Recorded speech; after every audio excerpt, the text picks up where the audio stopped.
Bismillahirrahmanirrahim.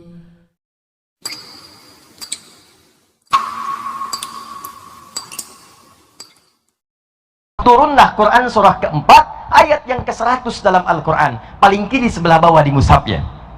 Wa may yuhajir fi sabilillahi, siapa yang mau berhijrah, berubah jadi lebih baik, datang ke majlis ilmu, dia mau belajar, memperbaiki diri, ingin lebih dekat dengan Allah. Pejabat belajar supaya menunaikan jabatannya dengan baik, dari militer belajar, polisi belajar, dari semua kalangan belajar supaya lebih dekat dengan Allah. Saat dia mulai berangkat itu, kata Allah, perhatikan, wa may yuhajir fi sabilillah yajid fil ardi muraghaman katsiran wasa'a.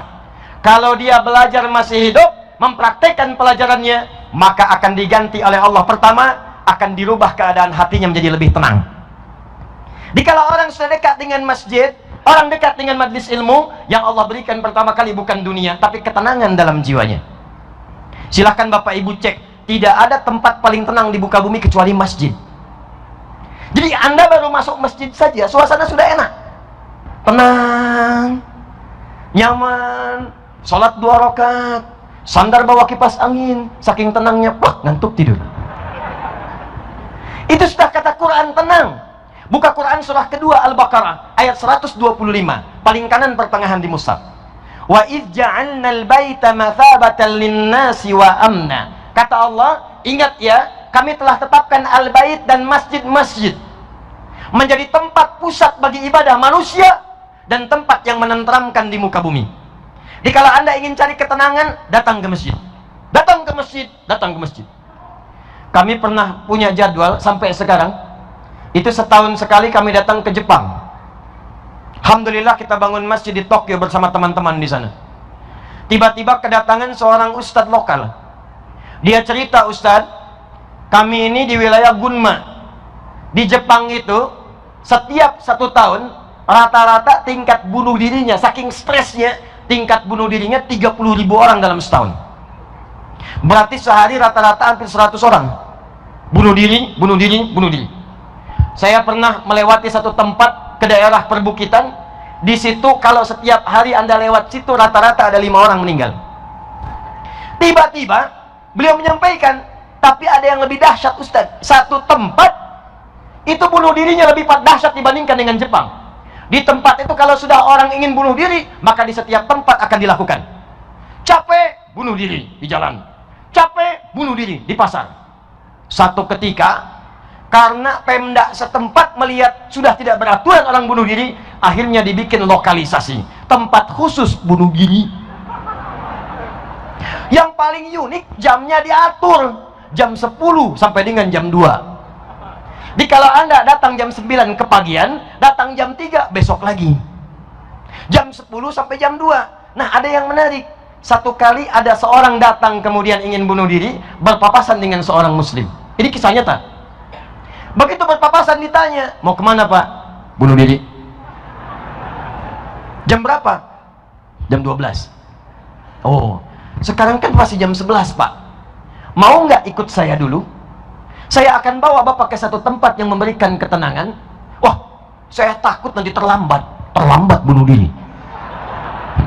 Saya takut terlambat. Kata orang muslim yang tadi, jangan khawatir, kalau Bapak merasa terlambat, nanti saya ganti kerugiannya. Ikutlah orang muslim ini, tiba-tiba diajak ke masjid. Masya Allah, sampai di masjid sedang diadakan semacam pengajian.